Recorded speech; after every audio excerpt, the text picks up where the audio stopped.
Hello friends, आप देख रहे हैं अपना चैनल विजन बेस्ड अप्रोच। इस सेशन में हम लोग डिस्कस करने वाले हैं एक ऐसा टॉपिक जिस पे जनरली बच्चों को डाउट होता है कि जब हम चेंज इन मोमेंटम की बात करते हैं तो किस सिचुएशन में मास को इस ट्रायंगल साइन के बाहर रखेंगे और किस सिचुएशन में हम मास को ट्रायंगल साइन के बाहर नहीं रख सकते हैं। तो देखिए बच्चों, हम लोग डिटेल में डिस्कस करते हैं।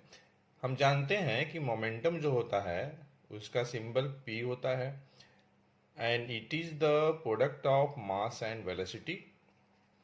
चेंज इन मोमेंटम p के जगह पे m इंटू वी कर लिया। तो देखिए जनरली दो केस एग्जिस्ट करती है। एक केस में जब मूविंग बॉडी की वेलोसिटी लाइट के स्पीड से बहुत कम होगी तो उस सिचुएशन में मास जो होती है कांस्टेंट होती है, और जब मास कांस्टेंट होगी तो चेंज इन मोमेंटम बराबर m टाइम्स डेल्टा v लिखेंगे। मतलब m को हम ट्रायंगल साइन के बाहर एज ए मल्टीप्लाई लिखेंगे। अगर ऐसा नहीं है तो हम लिखेंगे सिंपली डेल्टा p बराबर डेल्टा mv।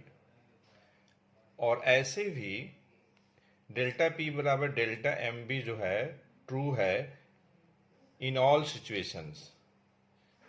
मतलब ये हुआ कि देखिए जब मास कांस्टेंट कंडीशन दिया होगा या बॉडी की वेलोसिटी लाइट के स्पीड से बहुत कम हो तो उस सिचुएशन में आप बाउंड हैं कि मास को आप कांस्टेंट ट्रीट करेंगे और ट्रायंगल साइन के बाहर लिखेंगे एज ए मल्टीप्लाई।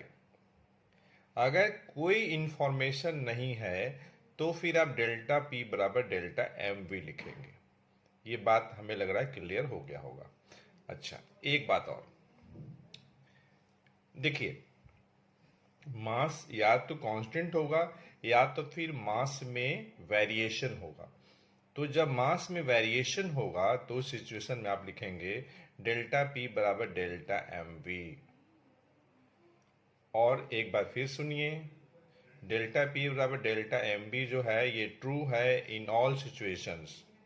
लेकिन अगर स्पेसिफाई करता है कि मास कांस्टेंट है तो डेल्टा p बराबर m टाइम डेल्टा v लिखेंगे।